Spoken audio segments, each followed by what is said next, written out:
There's been a lot of Sonic games over the years, and within each of them contains a plethora of levels ranging from insanely iconic and fun to pretty infamous and notorious. But because of sheer quantity alone, some stages are bound to slip through the cracks. There are some really good stages throughout the Sonic franchise that haven't gotten their time in the spotlight for multiple different reasons. Maybe the spotlight was stolen from it, maybe it was in a bad game, therefore guilty by association. The list goes on and on, but the bottom line is that today I'm here to go over what I find to be some of the most underrated Sonic levels. Now, just because I talk about a stage that's underrated does not mean I think it's perfect or without flaws. But if a stage is included, that does mean I like it pretty damn well, or else I wouldn't be calling it underrated. If you enjoy, be sure to like and subscribe, and leave a comment down below detailing your favorite personal underrated level. Without further ado, this isn't the first, and it definitely won't be the last time I talk about Sonic CD, Collision Chaos. Pretty much every stage from Sonic CD could be considered underrated, but I picked this one for a few reasons. Collision Chaos, like most stages in CD, have you using the environment to your advantage in order to properly explore the stage. A hefty chunk of the environment you'll be interacting within this stage, however, are casino stage-esque objects. Pinball flippers and bouncers are the name of the game here, and because of these specific objects at use,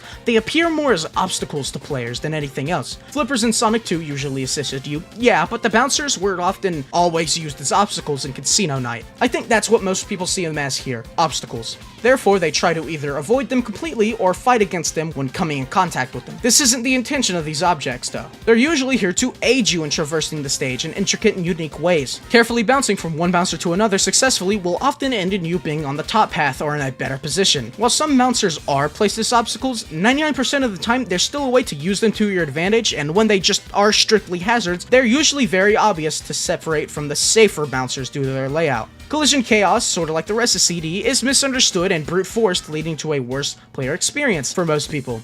In reality, all it takes is simply thinking a little different to transform the stage into something incredible. The only part of the stage I don't care for at all, though, is at the start of Act 2, when you're sort of forced to go in this room of shattering bumpers, or whatever they're called. There's no real way to strategically use them. You're sort of forced to brute force your way out, which goes against the rest of the game's level design philosophy. Aside from that, though, pretty perfect stage. Real quick, if you enjoyed so far and want to support the channel, then I'd highly recommend checking out my Patreon link in the description for the price of literally just half a Big Mac a month. That is no joke. You can support the channel, get your name at the start of videos, get early access to most videos, and get Patreon exclusive videos. If you enjoy what I do and want to see more, sincerely, it's the best way to support me, and it'd mean a lot. Now let's get back to the Sonic bullshit. Scrap Brain Zone from Sonic 1 is pretty hated. Obviously not as much as Labyrinth from that same game, but I really don't see any fans of Scrap Brain. Now, I'm not the #1 fan or anything myself, but I actually quite enjoy the stage. Sonic 1 is a strange little game because unlike CD, it is heavily marketed and branded as a constantly fast,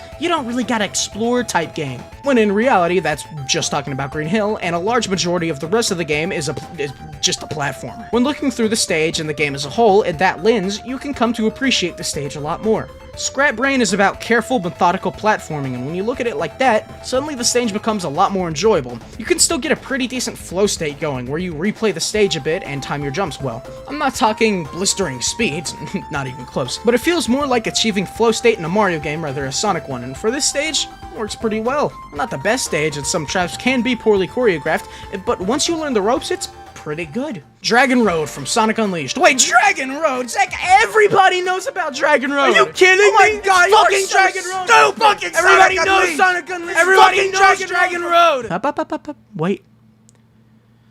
The Wii version. Yeah, nobody really talks about this game. I wonder why. Look at them side by side. It looks like a mugshot compared to the HD version. But I gotta say, the level design in pretty much all these stages are really solid. But I chose Dragon Road specifically because I swung from a wheel. I don't know, man. I always thought the stage felt very snappy. It always had a nice sense of flow. The shortcuts in it feel very nice as well. There's this part where mid-homing chain, you gotta stop and fall for a second to land on another homing chain, and that's always stuck in my mind. I also adore this one quick step section. It was always really cool, especially because of this really cool camera angle they used. That may just be one of my favorite camera angles the series has ever had. I don't know why, it's just stuck in my brain, dude. The 2D sections here feel really nice. This version of Sonic handles 2D sections really well. It's honestly some of the best boost Sonic has worked in 2D. Not to mention the 2D section itself is really fucking nice. Pretty good stage. Sonic Forces is a game with a lot of stinkers, and despite still being flawed and certainly imperfect, Metropolitan Highway will always be a standout stage for me. It opens in 2D section, but boo! Boo! Ew! Yuck! I know. But what if I told you it's actually the best part of the level? Talk about peaking early, I haven't even taken a step yet. No, in reality, the way the layout of this initial section works is absolutely perfect for casual speedrunning. You can't see too far ahead of you, so for a first time, you kinda just go with the flow, holding boost to win, whatever. But after a few replays, wait, can I make that jump? Suddenly, the stage gets more exciting. You can shave precious seconds. You're suddenly making pretty quick decisions, and it can get pretty exhilarating. It almost feels like shortcuts you could take in the classic games with knowledge of the stage. How about that? This section is the reason it's on the list, because the rest of the stage, it's good, just not anything crazy. I'm gonna skip to near the end to another 2D section real quick. This introduces a mechanic of a floor that once stood on shoots forward, and it's pretty fun, because you have to wait a split second. It makes you ponder if you could just try to skip it, or try to time your jumps perfectly, and both are pretty fun options. I just wish more was done, because as is, it ends the second it starts getting good, a sentiment that this game holds pretty strongly throughout most of its levels. There's like 5 seconds at the end of 3D. Okay. The last section to talk about is the middle section, consisting of 3D. This section could have been pretty good if not for one fatal flaw. There's no drift. This is a section where you really need the drift, but just don't have it, leading to you awkwardly steering Sonic without boosting, because half of the time, if you go too fast, you just fall off the stage. There's also this one shortcut which... What? That's a pretty hard shortcut for Sonic fucking Forces. Where'd that ambition and difficulty come from? It sounds like I'm shitting on the stage. I am, but I don't know. There's something really nice and enjoyable about this stage to me. Even apart from the initial 2D sections, it's just kinda nice. Mystic Cave from Sonic 2. This is the platformer stage of the game, and I really love it. Beautiful aesthetics and groovy-ass song aside, this is a really solid platformer stage. Yeah, you won't be breaking the speed barrier about it, boo-hoo. Dude, I really don't care. I want more traditional platformer aspects in a Sonic game, so this is something I'm all for.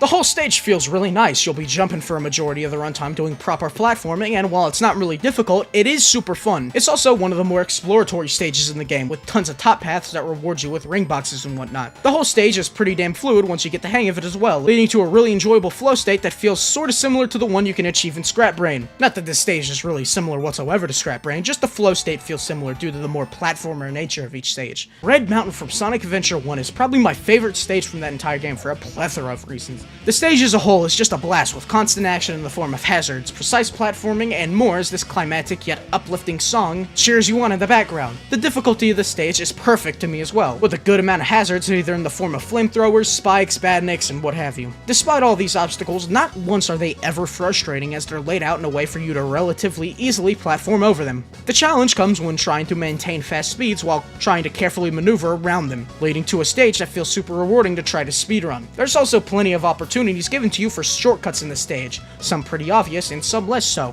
This stage rewards you for thinking for yourself and not going with the flow of the stage. While not like an insane shortcut or anything, there's this path you take that descends down the mountain, and right at the start of the descent, there's a barrier to the left. You can just jump over it and land at the end of the descent. It's the little things like that that makes this stage feel so rewarding. The stage can feel a little cramped at times, yet there's always multiple paths, even if it may not seem like that at first. However, we don't stop there. As we go inside the actual mountain, the focus is put more on precise platforming with lava coating the floor, only leaving you with floating rocks atop the lava to jump on and off of. This is also where the spin dash jump can be utilized insanely well, as most platforms are tied together with homing chains. Yet, you can do a spin dash jump to skip most of them completely with relative ease, and it's just fun. Not to mention the total 180 of the song switching once you enter the mountain, and oh my god, it's so good. I just wish there were more songs like this in the Sonic franchise. There's really none other like it. Last up on our list is Asteroid Coaster from Sonic Colors DS. Well, I've already talked about it before in my video covering Sonic Colors DS, which you should really watch. I definitely don't mind talking about it again. This is easily my favorite stage from Sonic Colors DS and Sonic Colors Wii, as it, number 1, has an incredible flow state with constant speed and action, but number 2, has easily the greatest utilization of wisps in the entire franchise. The two wisps you'll be using is the Laser Wisp and Void Wisp, with both letting you go at really high speeds and taking rewarding shortcuts. You all know how the Scion Laser works, no explanation here, but the Void Wisp starts off actually slow. The more you devour enemies and rings and whatnot, the faster you go, and you accelerate pretty damn quickly. As the Void grows, you'll be able to fly a bit and come in contact with these fans that will shoot you upwards and forwards and all that, acting as the main shortcuts to take with the Void Wisp. That, in combination with the Scion Wisp, makes for the best combo of wisps, both being the fastest wisps. I really fucking hate saying the word wisps, man. if you play well and giving you the biggest shortcuts. When you aren't in Wisp form though, you'll be playing through a fast-paced, thrilling level that puts your skills to the test. You'll be sliding, doing some platforming, and lane switching on these roller coasters, which, by the way, they do way more here with the coasters than they ever did in the Wii version. All in a brilliant stage that is a perfect penultimate zone for Sonic Colors DS, and a great final stage for this video. If you enjoyed, like, subscribe, and comment what you feel is the most underrated Sonic Zone. If you want to support the channel and get exclusive content, you can join my Patreon for literally the price of half a Big Mac a month. Link in the description. I'll see you guys later. Peace.